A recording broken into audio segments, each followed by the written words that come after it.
64 days have passed since Nancy Guthrie vanished. She is still missing.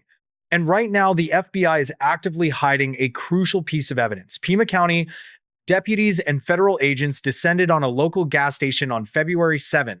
They seized the security footage. They possessed the physical drives.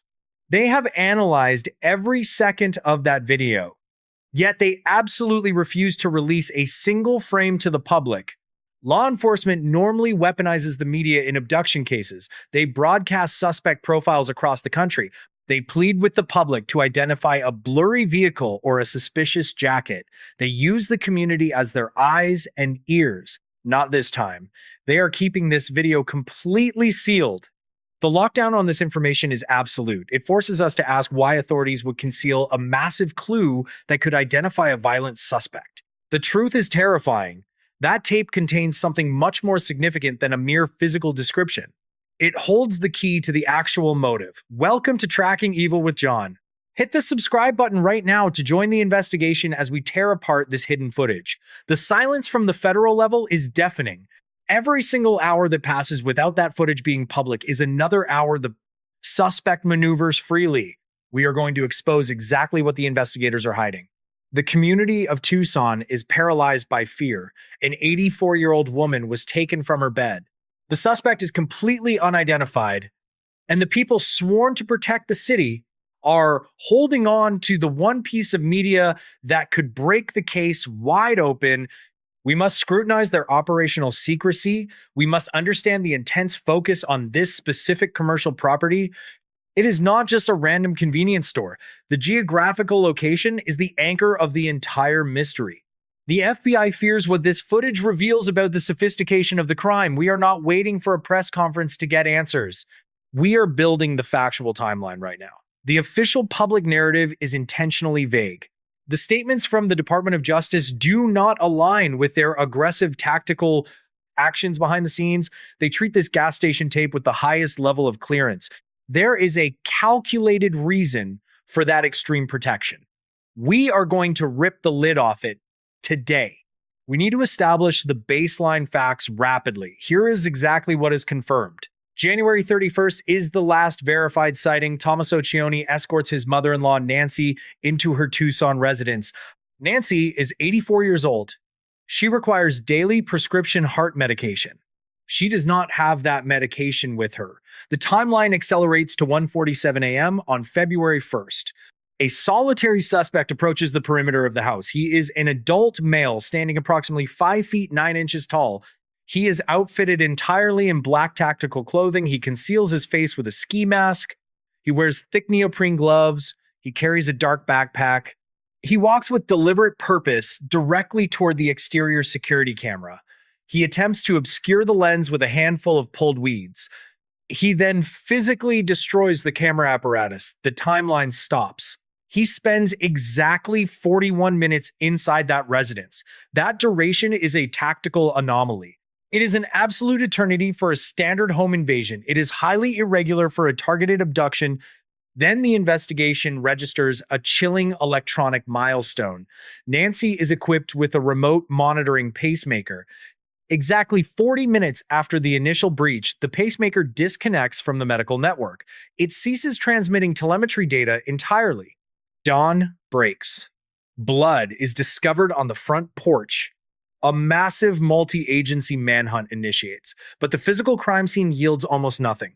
The forensic evidence simply vanishes at the edge of the property line. The local police department hits a brick wall almost immediately. The tactical search teams scour the adjacent neighborhoods. The tracking canine units completely lose the scent. The aerial units find zero anomalies in the surrounding desert landscape. The physical trail goes completely cold. The suspect evaporates into the Arizona night, but then the entire trajectory of the case shifts. The investigation pivots violently away from the physical world.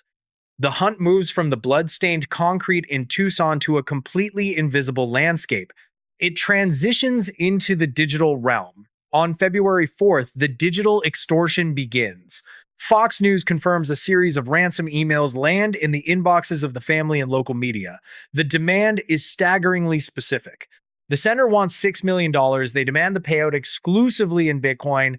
This is where the narrative splinters. The mainstream media portrays cryptocurrency as an untraceable black market tool. Hollywood sells us the myth of the anonymous hacker. That is a massive digital illusion. Cryptocurrency is exactly the opposite of anonymous. The FBI cyber division knows this. We need to dissect the actual anatomy of a Bitcoin transaction. Bitcoin operates on a public ledger. It is a completely transparent blockchain. Every single fraction of a coin ever moved is permanently recorded. The data is available for anyone on Earth to see. You can see the wallet address. You can track the exact timestamp of the transfer. The movement of the money is permanently burned into the internet. The digital footprint is indestructible. A ransom demand in Bitcoin is essentially a public declaration of guilt. The suspect believes he is operating in the shadows. He is actually standing under a massive digital spotlight. The federal government possesses sophisticated blockchain analysis tools. They trace the flow of virtual currency with terrifying precision. They monitor every wallet involved in the extortion emails. The suspect cannot spend the Bitcoin directly in the physical world. He cannot buy groceries with it. He cannot pay rent with a dark web wallet. He must eventually convert that digital code into hard fiat currency he has to cash out. This is the ultimate choke point for cyber criminals. Cashing out requires an entry point into the traditional banking system. It requires moving the funds to a centralized exchange. Those exchanges enforce strict verification protocols. They demand government-issued identification. They require facial recognition scans. They trace the IP address of every login. The moment the suspect attempts to convert the $6 million into cash, he exposes his true identity. He triggers a digital alarm bell at the FBI headquarters. The cyber task forces are watching those wallet addresses 24 hours a day. They are waiting for a single mistake. They are waiting for the suspect to get greedy. It is a high-stakes waiting game played out on computer monitors. The extortionists chose a highly technical method to demand millions. This implies a significant level of technological sophistication. It suggests a criminal mastermind coordinating a complex operation. The emails are likely routed through multiple encrypted servers. The digital trail is deliberately obfuscated. The suspect wants law enforcement to chase ghosts across international servers. He wants the family paralyzed by the sheer technical complexity of the ransom. The use of Bitcoin projects an aura of untouchability. It creates the illusion of an invisible adversary. The $6 million demand is not just about the money, it is a psychological weapon. It forces the investigators to allocate massive resources to the cyber front. It drags the focus away from the physical reality of the desert. The digital ransom alters the entire operational framework of the manhunt. The FBI brings in specialized digital forensic analysts. The cyber analysts pull the headers from the extortion emails. They look for microscopic flaws in the digital routing. They hunt for a single unencrypted ping. The suspect is playing a dangerous game of digital chess against the United States government. He is betting his freedom on his ability to outsmart federal hackers. The technological sophistication of the ransom demand creates a specific psychological profile. We are looking for an individual highly fluent in digital evasion. We are looking for a tech-savvy operator. This profile dominates the early days of the investigation. The media fixates on the $6 million crypto demand. The public imagines a criminal syndicate operating from a dark room. They picture a mastermind orchestrating the perfect untraceable crime. The digital narrative completely consumes the news cycle. It provides a clean, compelling explanation for the sudden disappearance.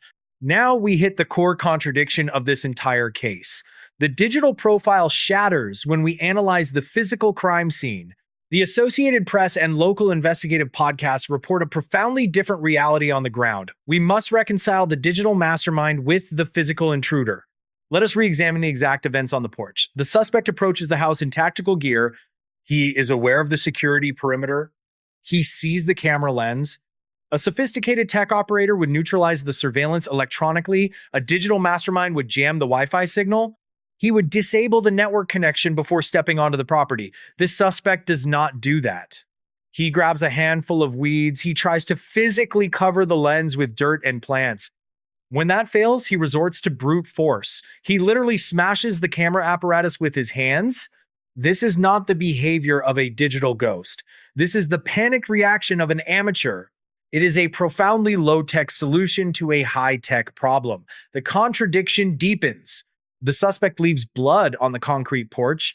A criminal orchestrating a $6 million international crypto heist bleeds at the initial breach point. He leaves his actual DNA at the scene of the crime. This physical reality completely contradicts the digital profile. We are staring at a massive cognitive dissonance. It is a violent collision between two completely different types of criminals. We have a highly organized extortionist demanding encrypted digital currency. And we have a clumsy intruder bleeding on a porch and smashing plastic with his fists. How do these two profiles exist in the same human being? They do not. This is the paradox that breaks the case wide open. The timeline inside the residence further destroys the mastermind theory. The suspect remains inside the house for nearly 3/4 of an hour. An elite extraction team moves in and out in under 5 minutes. A targeted abduction is violent, fast, and chaotic. The intruder lingers inside the home. He spends 41 minutes in a house he knows is monitored. He spends 41 minutes risking exposure to neighbors or returning family members. What is he doing in there for that long? You do not need 41 minutes to abduct an 84-year-old woman. The duration suggests he is searching for something specific. It suggests a methodical hunt through the residence. But a ransom demand implies the victim is the prize. If Nancy is the target, why delay the extraction? The physical evidence screams of a disorganized, desperate local offender. The digital evidence points to a sophisticated international extortion plot. The two halves of this crime violently reject each other. We must confront a terrifying possibility. Are we looking at two separate entities? Is the person who breached the front door different from the person sending the emails? Could the digital ransom be an elaborate smokescreen designed to misdirect the FBI? The cyber investigation pulls resources away from the local physical search. If the extortion is a diversion, it is a brilliant one. It buys the physical intruder crucial days of freedom. He watches the news channels fixate on Bitcoin. He watches the FBI chase digital shadows across the globe. He knows the real evidence is degrading in the Arizona sun. The contradiction is the key to unlocking the true motive. We have to tear apart the illusion.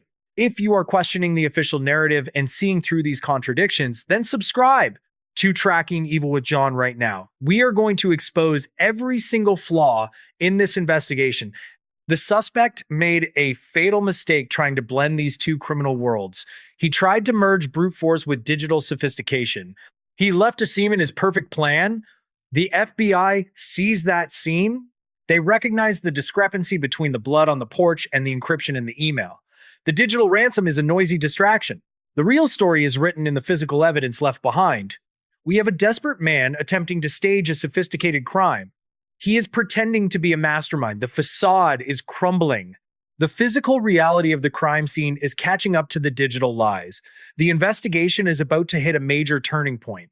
The authorities realize they cannot just follow the virtual money. They must re-examine the physical interactions surrounding the crime.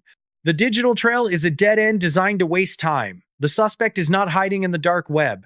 He is hiding in plain sight. He interacted with the real world before he ever sent that first email. He left a physical footprint before he created the digital one. He made a critical error in judgment. He thought the Bitcoin demand would erase his physical mistakes. He was wrong. The blood is real, the shattered camera is real, and the physical preparation for this crime is real. The digital ghost has a physical body, and that body had to prepare for this attack. That body had to acquire tools. That body had to move through the city. The FBI knows this. They are looking for the intersection between his physical movements and his digital demands. The suspect is about to realize his digital armor is completely useless against physical evidence. What happens when the FBI stops chasing the Bitcoin and starts hunting the man who demanded it? The biggest blind spot in this entire investigation does not exist on that porch. It is embedded directly inside those extortion emails. The Department of Justice and CBS News document a massive development that completely shatters the initial digital profile. Federal agents arrest a man named Derek Colella. He is charged with sending the messages demanding Bitcoin. The news cycle explodes with the arrest. The public assumes the mastermind is finally behind bars. The family briefly experiences a surge of hope, but the reality is far more disturbing. The blockchain analysis and the digital forensics prove something entirely different. Colella is not the sophisticated architect of a kidnapping.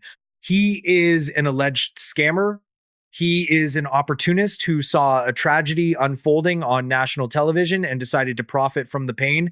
He allegedly scraped the contact information from public appeals. He manufactured the crypto demand using details readily available on the evening news. The arrest of Colella is a hollow victory. It is a terrifying realization for the investigators.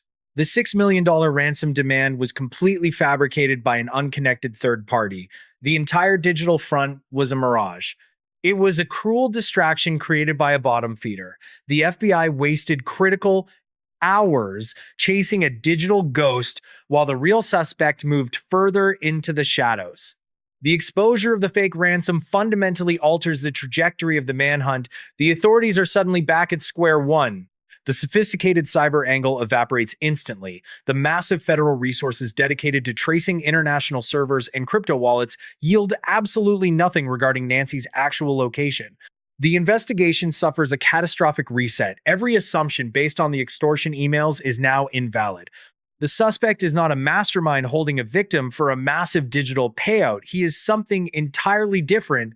The false hope generated by the Colella arrest crashes hard. The community realizes the real predator is still completely unidentified. The digital noise is finally cleared away. The investigators are forced to confront the stark, terrifying reality of the physical evidence. The extortion was a lie. The sophisticated motive was a lie. We must strip away the digital misdirection and look exclusively at the cold, hard facts of the breach. We are left with a man who broke into an elderly woman's home and stayed for 41 minutes. If money was not the objective, what was? The lack of a ransom demand makes the crime significantly more ominous. It shifts the motive from financial gain to something deeply personal or incredibly chaotic. The investigators are staring at a massive void. They have no motive. They have no digital footprint from the actual suspect. They have an unidentified man who evaporated with an 84-year-old woman. The physical evidence must provide the answers. The blood on the porch is real. The broken camera is real. The 41 minutes inside the residence are real. The investigative teams must pivot violently back to the physical world. They must retrace every single step the suspect took before he reached that porch. They must reconstruct his physical movements through the city. The digital dead end forces a total reevaluation of the tactical approach. The FBI understands they are no longer hunting a cyber criminal. They are hunting a violent physical offender operating locally. The false ransom completely changes the psychological profile of the man they are seeking.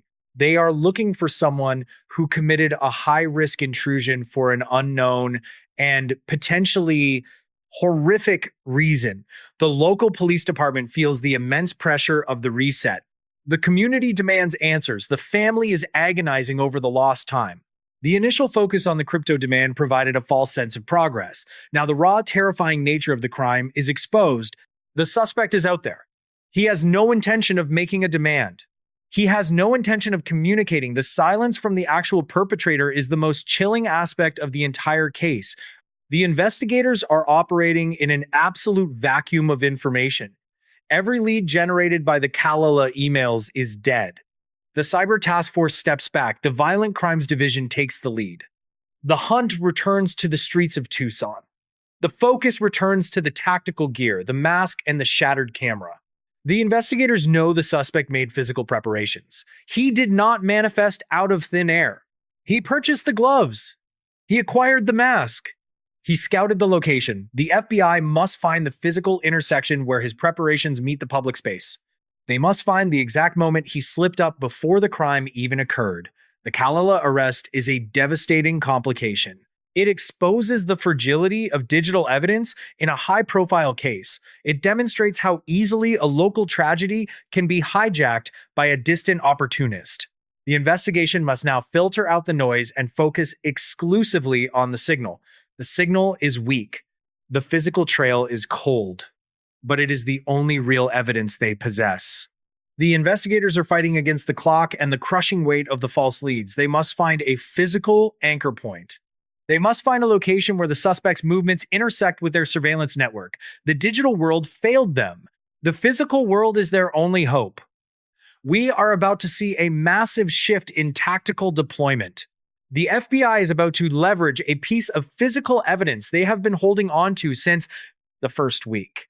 The false ransom clears the board for the real investigation to begin. The suspect is no longer shielded by the digital illusion. His physical reality is about to be exposed.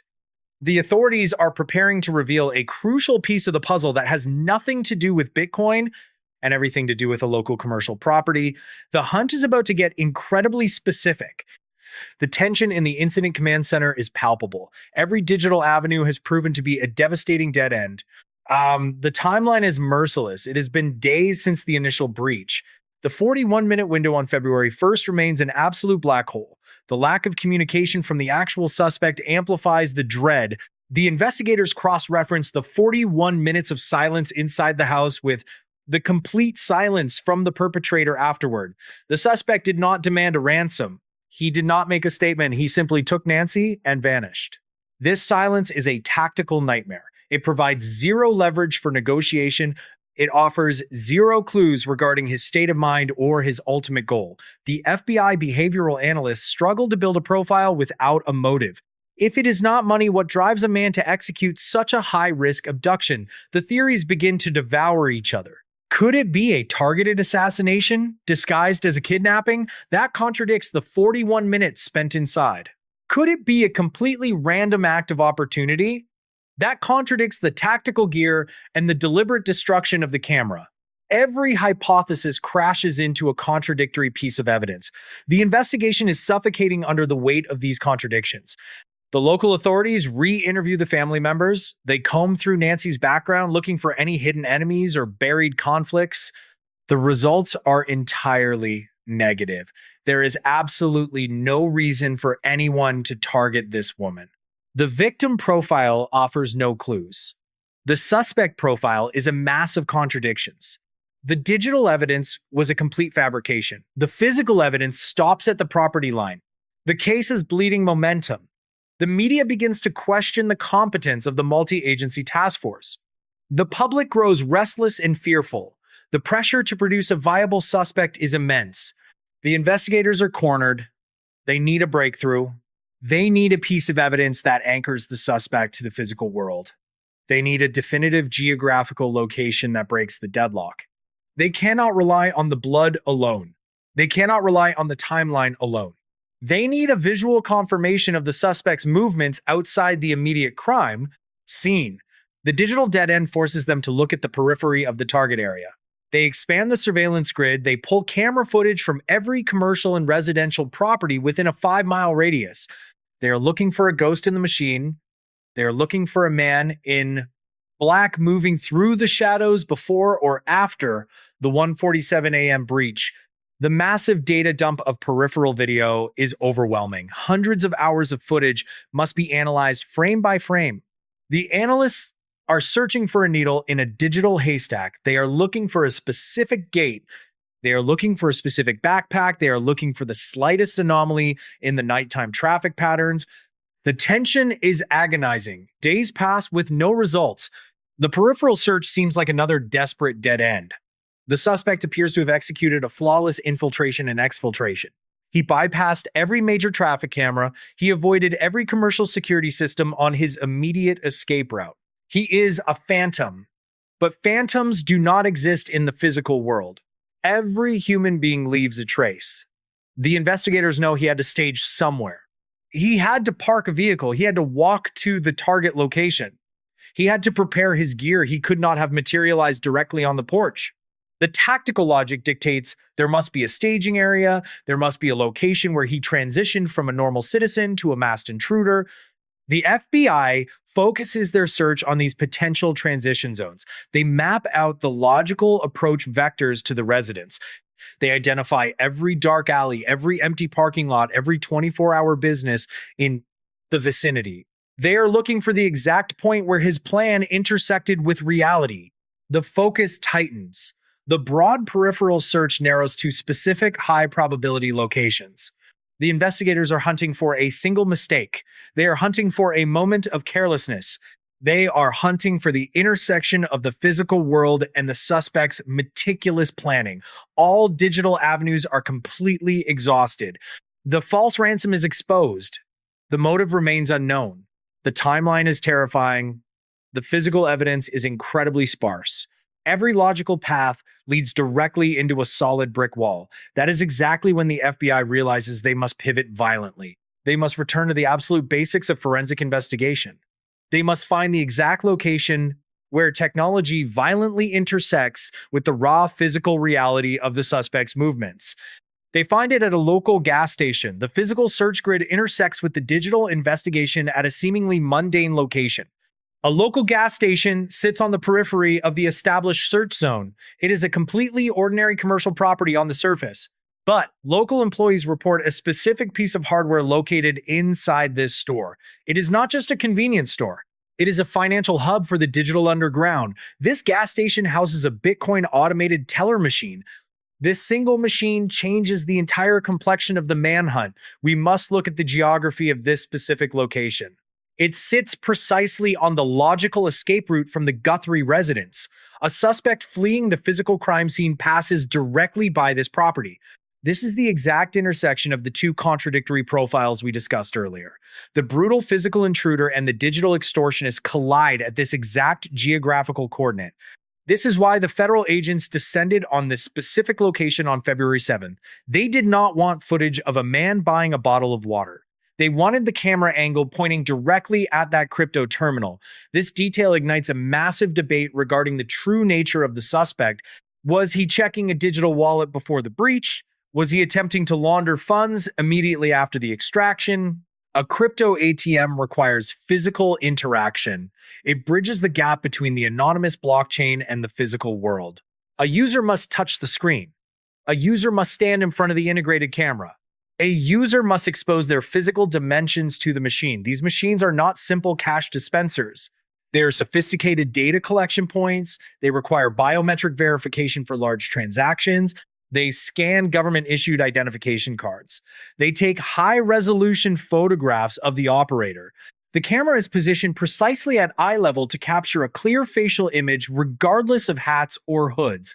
The FBI sees this specific footage because it captures something far more incriminating than a simple suspect profile. It captures a digital transaction anchored to a physical body. This is the massive clue they are hiding from the public. The suspect thought he was operating invisibly. He thought the digital nature of the currency protected him. But he had to use a physical machine to access that network. The camera above that terminal does not just record faces. It records exact timestamps. Those timestamps can be cross-referenced with the public blockchain ledger. If the FBI has the exact second he touched that screen, they have his exact digital wallet address. They possess the ultimate key to his digital identity. They are holding this tape because releasing it compromises their digital wiretap. They do not want the suspect to know they have his wallet address. They are watching his digital money move in real time. They are waiting for him to make a transfer to a centralized exchange.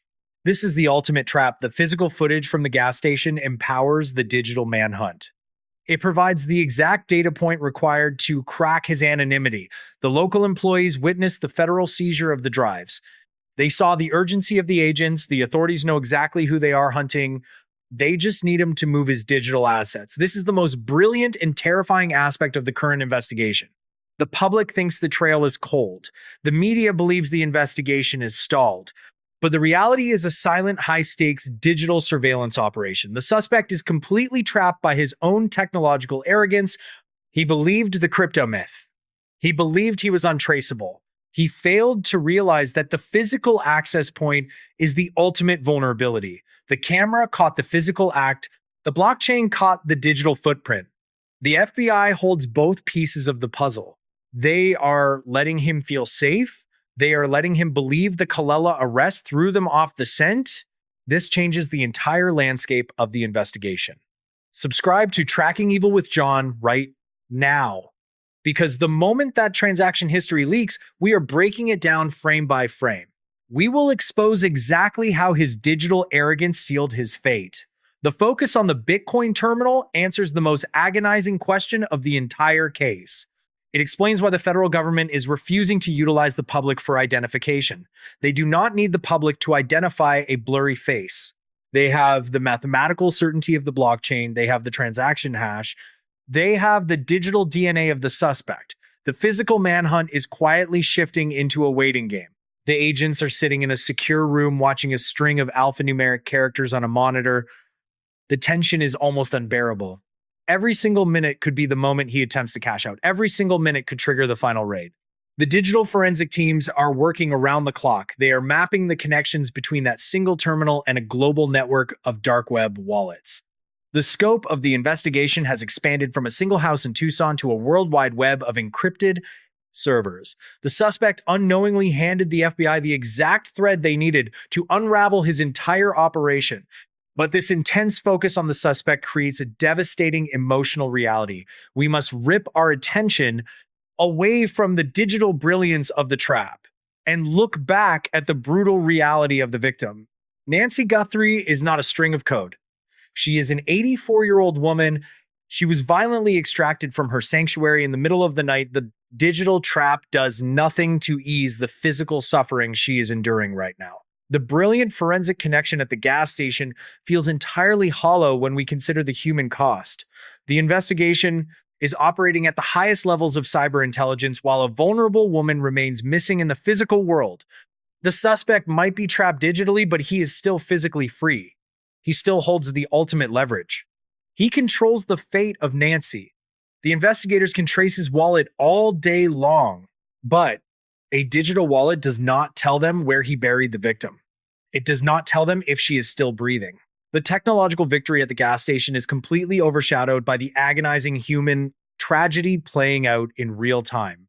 We are currently staring at a deeply unsettling stalemate. It has been over 2 months since Tommaso Cioni walked his mother-in-law to her door.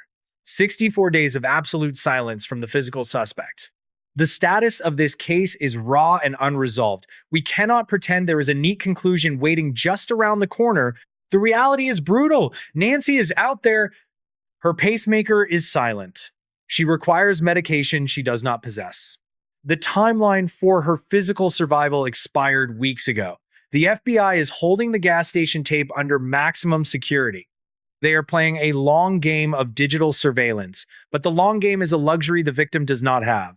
The community of Tucson is trapped in a state of suspended animation. The residents lock their doors every night knowing the man who shattered that camera is still walking their streets. The lack of public information breeds extreme paranoia. The silence from law enforcement is a tactical necessity for them, but a psychological torture for the neighborhood.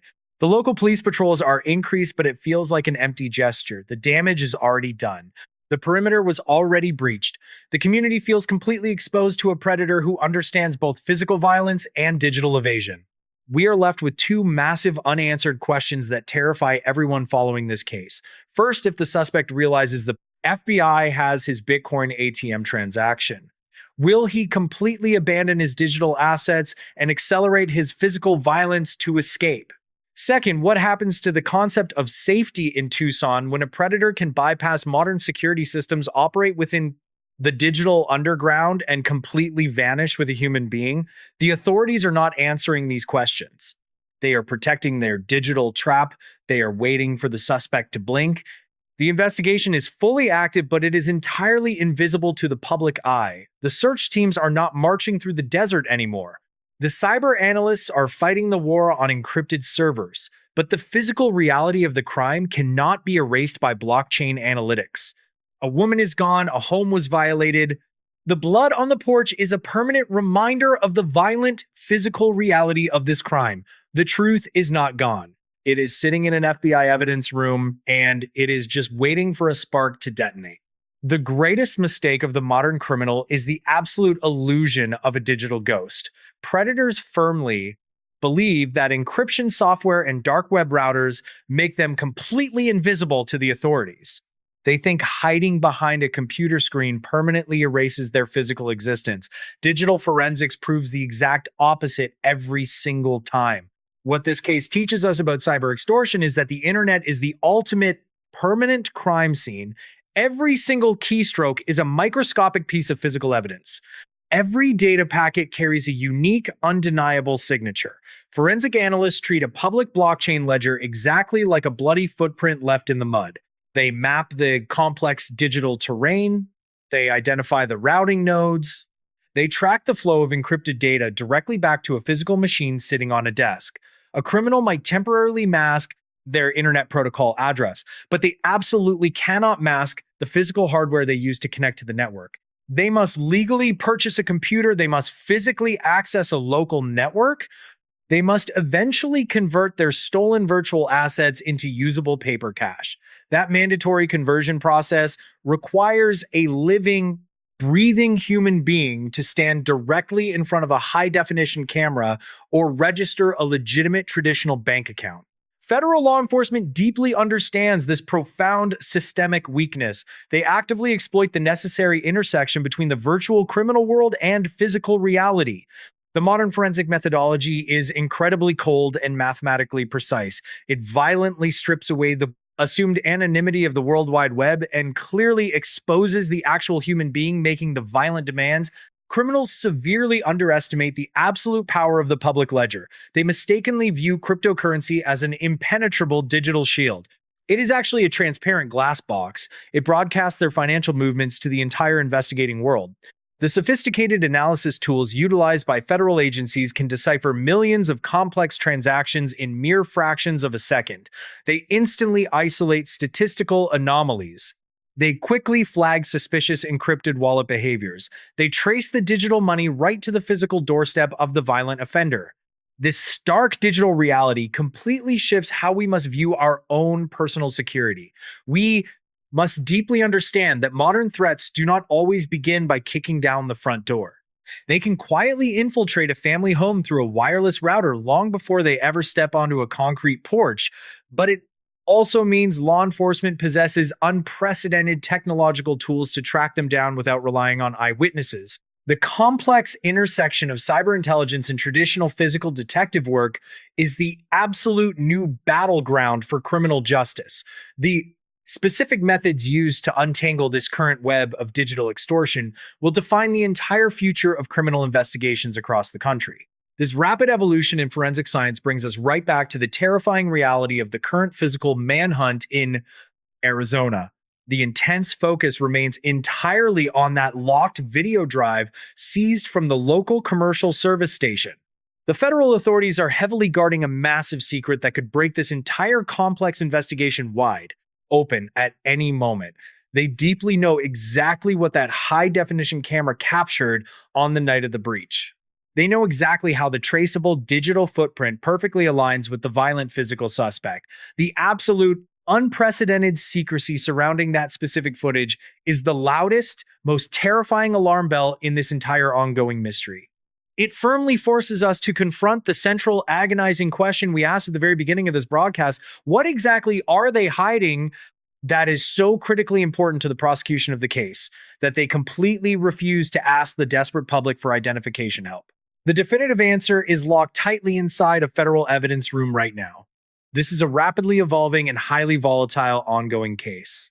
The invisible digital trap is already set. The quiet physical hunt aggressively continues in the shadows of the city. We will meticulously cover every single new development as it breaks on the newswire.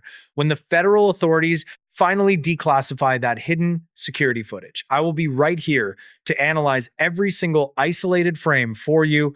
Subscribe to Tracking Evil with John right now to make sure you do not miss that incredibly critical update. The brutal truth cannot stay deeply buried forever. The digital blockchain ledger is entirely permanent.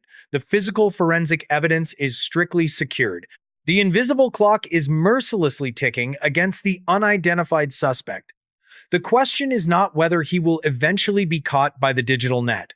The real question is far more deeply terrifying to the community. When that hidden gas station tape is finally released to the waiting world, will we see the face of a complete stranger or someone we already know?